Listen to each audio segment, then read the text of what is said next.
Gracias por continuar con nosotros en Infórmate. Este es el momento de nuestra entrevista central. Nos acompaña este domingo el ex senador por el Partido de la Liberación Dominicana, pero él también señores, miembro del Comité Político del Partido de la Liberación Dominicana. Dice que quiere volver. José del Castillo Sabiñón, con nosotros este domingo. Bienvenido. Bueno, un placer estar con ustedes. De verdad que compartir este espacio, no solo con ustedes, sino con la gente que lo sigue todos los domingos. Sí, hay varios temas en el tapete, Ana. Primero, con la reforma. Usted como ex legislador y también una persona que maneja la economía, esta reforma fiscal que presentó el gobierno, ¿cómo usted la define? Modernización fiscal. Bueno, el cambio de nombre. Lo del nombre es una manera de, digamos, de dorar la píldora a unas medidas de corte tributario que evidentemente van a impactar a todos los sectores de la economía nacional. Pero quienes más lo sienten, quienes más lo van a sentir son los sectores más vulnerables, la ciudadanía en sentido general y la clase media. Yo he dicho, y es así, que la reforma fiscal era una necesidad que se había estado planteando desde la Estrategia Nacional de Desarrollo. Pero en el caso de la Estrategia Nacional de Desarrollo, lo que planteaba era un pacto fiscal que incluye no solo la parte tributaria que hoy en día se está abordando con esta propuesta de reforma tributaria, sino evidentemente el aspecto del gasto, y que generaría una discusión sobre el modelo económico dominicano. Ahora se está atacando cosas que es una novedad de esta propuesta del gobierno del presidente Abinader, los temas de lo que se denomina el gasto tributario, es decir, el dinero que el gobierno deja de percibir por exenciones fiscales. De ahí el protagonista de ese gasto tributario es el ITEVIS. Y vemos cómo, por eso digo que va a ser una reforma que va a impactar muy sensiblemente a los vulnerables.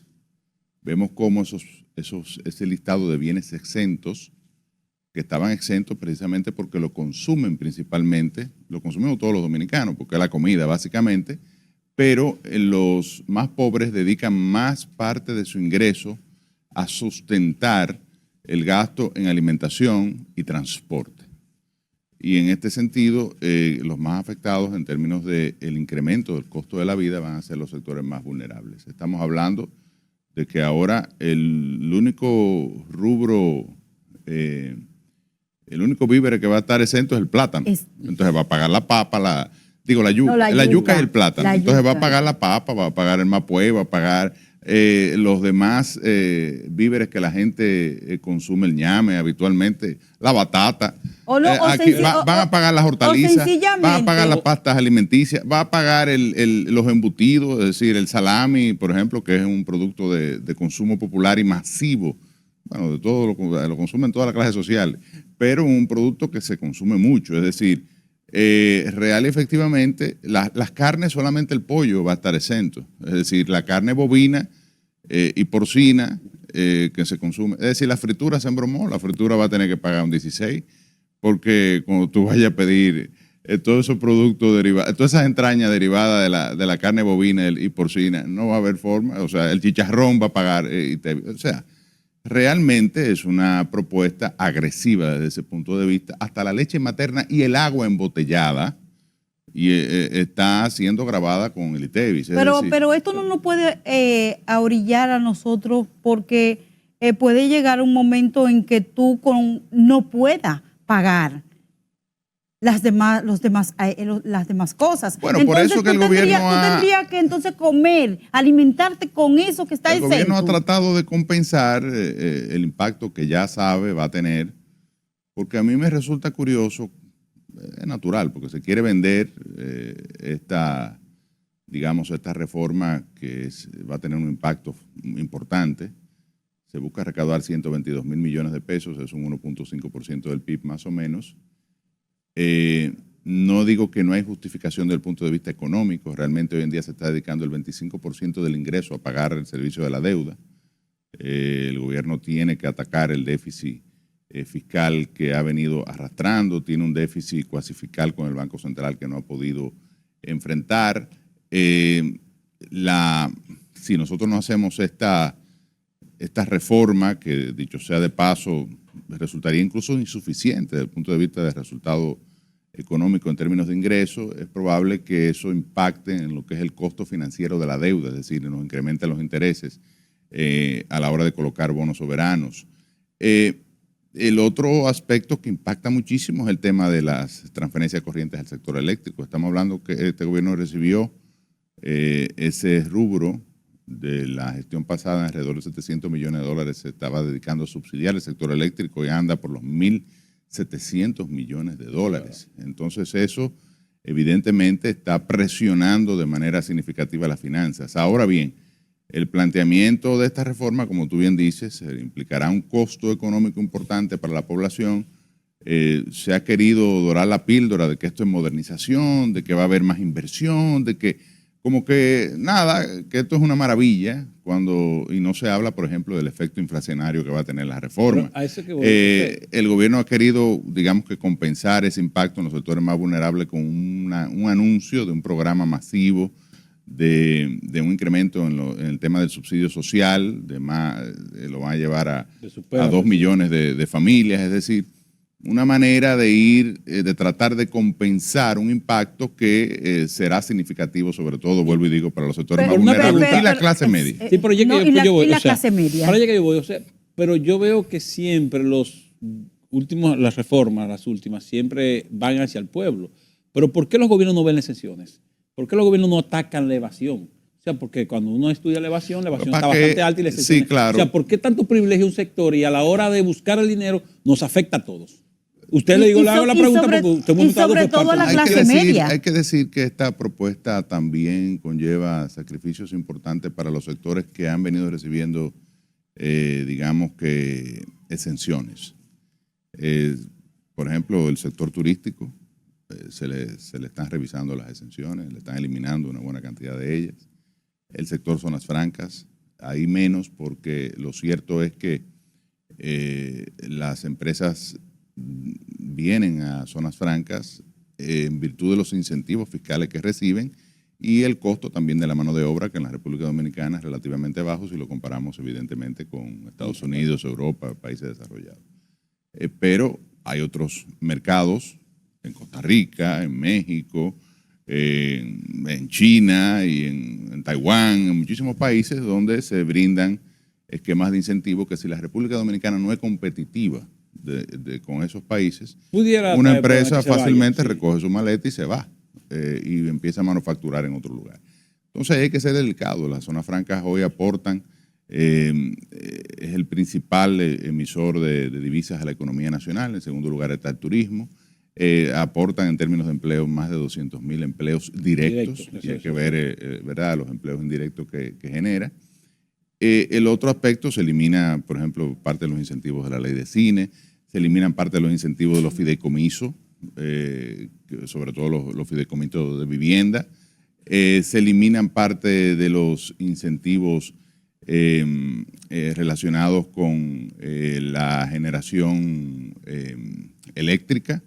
Es decir, hay una revisión de la política de incentivos que el gobierno ha venido aplicando en los últimos años. Se eliminan parte de los incentivos de proindustria, es decir, los incentivos a la ley aprobada recientemente que crea los centros logísticos. Es decir, hay una revisión importante desde este punto de vista, pero lo que genera mayor impacto es las medidas relacionadas al ITEVIS.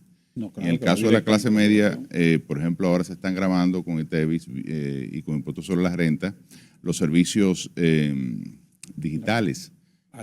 Se eliminan las exenciones que estaban en el caso de las compras por Internet, hasta $200. Es decir, todo esto va a implicar una presión adicional en una economía que ya está golpeada por una inflación acumulada importante que se ha registrado durante los últimos años, sobre todo por los efectos post-pandemia, y esto, digamos, que va a combinar una situación económica que para la población va a ser difícil. Hay que ver también cómo va a reaccionar la economía a este shock que se va a generar.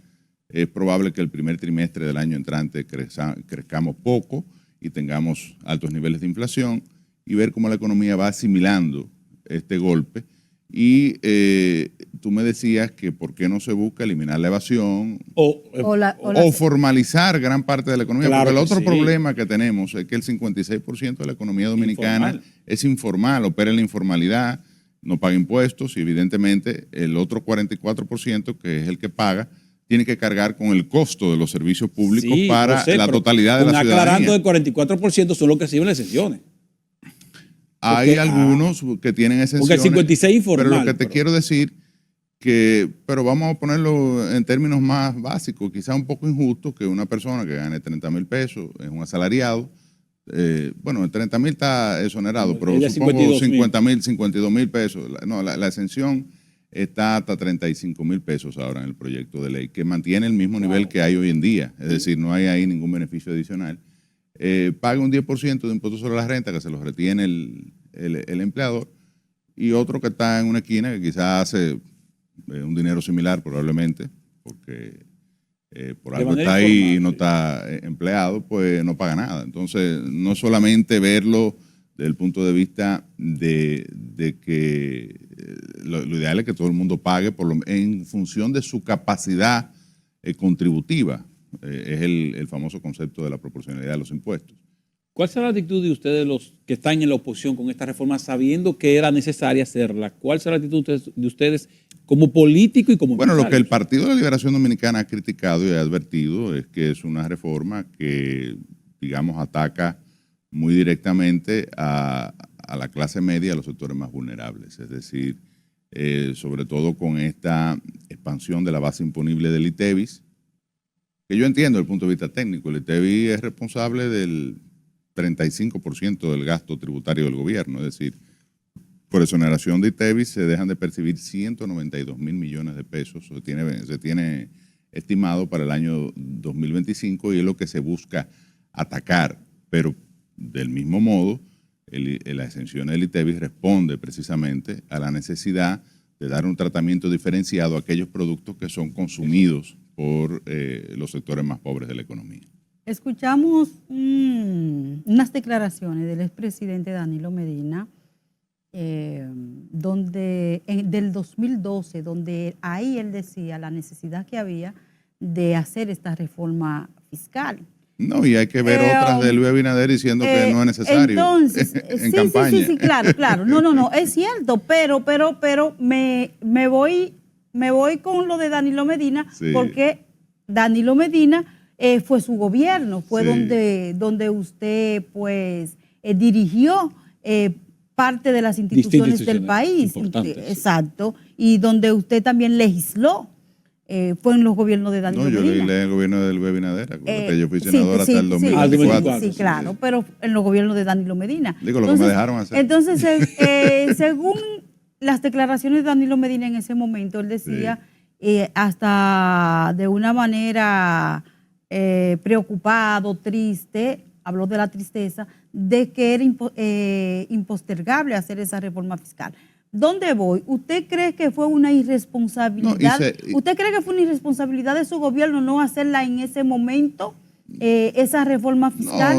No, si usted cree que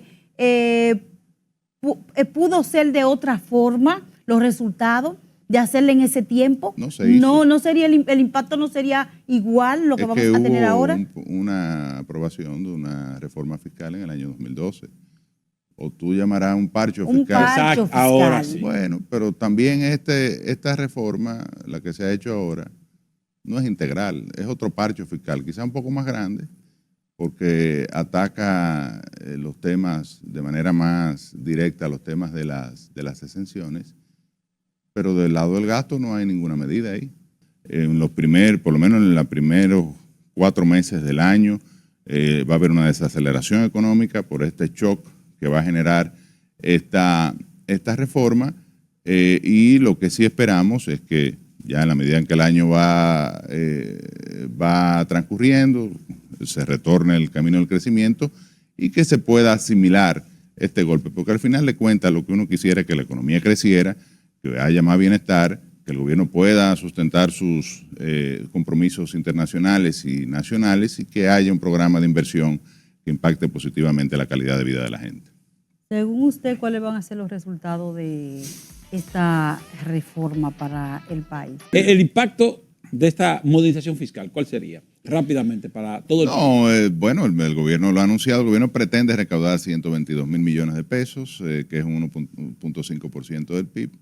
Va a haber un impacto inflacionario que va a afectar sobre todo a los más vulnerables y a la clase media. Por ejemplo, todos estos servicios que se consumen de streaming van a estar grabados, eso va a implicar un incremento del costo. Una buena parte de los alimentos que componen la canasta diaria de los dominicanos de todos los niveles, que hoy en día no están grabados con el 18% del ITV, van a estar grabados. Se va a incrementar el impuesto sobre la renta en los niveles más altos, se le va a aplicar una tasa de un 27%, se va a incrementar el impuesto sobre la renta para las empresas de transporte, es decir, eso va a implicar un costo en los pasajes aéreos y la carga, y eso va a impactar evidentemente toda la cadena logística de bienes de la economía. Va a incrementar la tasa de impuestos sobre la renta, o por lo menos el canon que se aplica para calcular la tasa de impuestos sobre la renta sobre los seguros también, eso va a tener un impacto en cadena, es decir, va a haber un golpe fuerte, porque el gobierno quiere sacarle a la economía 120 mil millones de pesos, de algún sitio van a salir, de los bolsillos de nosotros, señores. Esa es la realidad. Mire, recientemente en el Congreso se aprobó una reforma a la Constitución. ¿Cómo usted define este proceso de reforma en estos momentos? Mira, yo estoy convencido de que la motivación de la reforma era crear, digamos, que un ambiente de distracción para pasar la reforma fiscal o generar este elemento, digamos, que la gente no se concentre tanto en el golpe impositivo. ¿Por qué? Porque no hay ninguna motivación.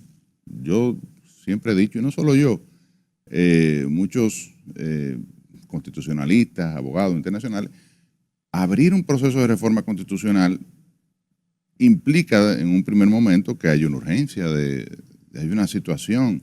Mira, la reforma de 94 se hizo en medio de una crisis electoral. Luego las reformas que se hicieron posteriormente por un tema de reelección.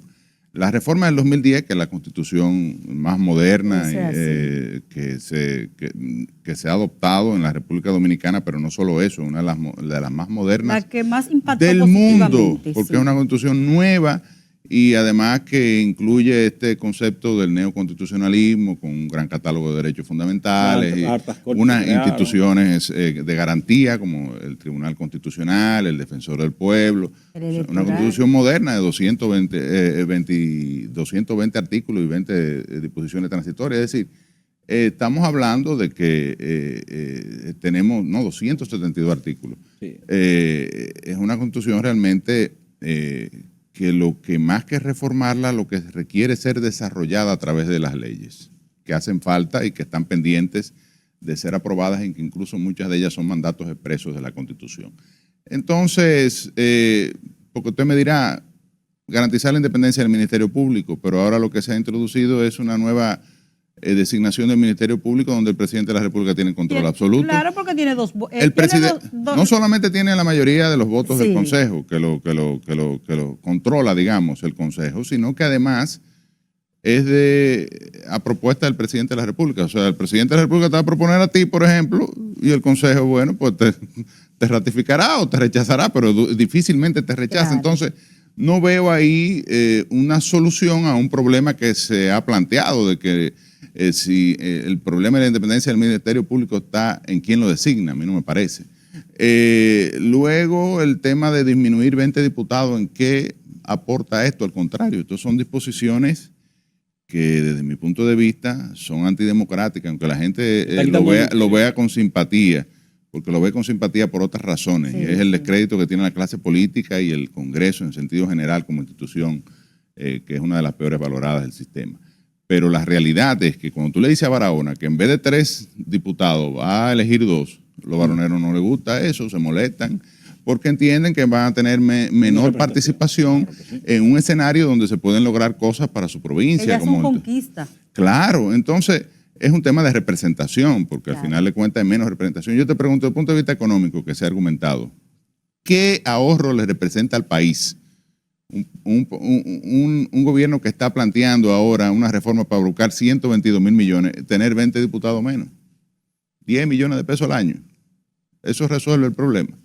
No me parece. Por otro lado, unificar las elecciones tampoco para mí es un beneficio, al contrario, afecta el sistema democrático porque lo que hace es que profundiza el arrastre en las elecciones. ¿Qué va a pasar? El candidato presidencial, ya sea de gobierno o de la oposición, que esté en la preferencia del electorado, va a arrastrar a todos los alcaldes, a regidores, Congreso, y vamos a tener un control absoluto, cosa que ha sucedido en los últimos tiempos por la cercanía de las elecciones y porque las elecciones congresuales están juntas a las presidenciales, un control absoluto. Yo preferiría que cada 2 años se produzcan elecciones, las presidenciales en un certamen y congresuales en otro, para que entonces a los 2 años nosotros podamos evaluar si el presidente lo está haciendo bien o mal y premiarlo con una mayoría congresual, o por el contrario establecer una mayoría de oposición que sirva de equilibrio a esa gestión que la ciudadanía ha valorado como negativa o que no va bien. Entonces yo pienso que esta reforma ya se hizo, prácticamente está aprobada, es cuestión de que la Asamblea la proclame, pero no me parece el tema de los candados tampoco. Al final de cuentas, decía Jefferson, la Constitución es de las generaciones vivas. Es decir, mañana hay un consenso político en modificar eso y se modifica de nuevo. Simple y llanamente. Todas estas reformas, José, todas estas reformas que se están dando ahora mismo, ¿cómo puede impactar al partido de gobierno para unas próximas elecciones, para el 2028? ¿Positivo, negativo? Mira, yo te voy a decir algo. Desde el punto de vista de la figura del presidente Abinader, él ha dado muestra de que no tiene interés de continuar. De hecho, se aprobó un transitorio que impacta directamente a la figura del presidente Abinader. Hasta ahora, evidentemente, que eso hay que valorarlo muy positivamente en un país donde la tradición es que los presidentes quieran perpetuarse en el ejercicio del poder. Entonces, hasta ahora, porque vuelvo y te digo, además la historia no ha demostrado, ¿verdad?, que de alguna manera u otra siempre se busca una alternativa, un bajadero. Podría darse el caso de otra reforma para habilitarlo. Luis intuición de este país, o que mientras Luis aspire, que nadie respire. Esos son consignas que se han utilizado antes para otras figuras. Ahora, usted no lo descarta. Ahora no, yo no lo descarto porque la historia está ahí. Ahora bien, hay que darle el beneficio de la duda y el presidente ha demostrado que hay un interés de... Entonces hay un proceso político que se va a abrir y que ya en el partido de gobierno se está sintiendo. Hay figuras, varias, que están ya desde hace días, desde hace tiempo, desde que este gobierno inició, tirar a la calle al medio en busca de la nominación presidencial del PRM, en busca del visto bueno del presidente, porque al final de cuentas él tendrá un peso muy específico. Precisamente eso puede hacer que él sea el Chapulín Colorado. Claro, mire, aquí nadie garantiza, entonces son los, así que le dicen a los presidentes, mire, ninguno de estos garantiza, fulano quiere saber de usted, ni usted de fulano. Eso es lo que trae división. Sí, aquí lo que va a haber un problema. Mire cómo están esa gente en la oposición unificado, no van. Es usted el que gana. Sí, todo ese tipo de cosas pueden suceder, no hay duda, y no la descartamos porque han sucedido antes. Ya. Está pendiente la reforma laboral que fue depositada esta misma semana también en el Congreso. Me parece que el gobierno y ya lo advertía el vicepresidente ejecutivo del CONEP, César Dragán, el gobierno ha puesto mucho en el plato de los dominicanos. Es decir, son muchas reformas al mismo tiempo y que se quieren hacer rápidas y que requieren discusiones y consensos importantes. Y ya veremos cómo se define el panorama político hacia el futuro. Mira, nos dicen que ya se terminó el tiempo, pero no podemos dejar ir a José sin que nos hable de del PLD, de su partido. No, claro. Bueno, el partido está inmerso en el Congreso, que era uno de los temas que nosotros reclamábamos y que por eso en la carta de renuncia de ese 27 de mayo del comité político, decíamos, estamos renunciando para ir al comité central a validarnos nuestro liderazgo y reclamamos de ustedes que aprueben el inicio de un congreso. Eso se hizo. Ya todos los miembros del comité político están en proceso de validación. Entrarán nuevos y se validarán algunos de los que quedan. Nosotros aspiramos a volver a este organismo.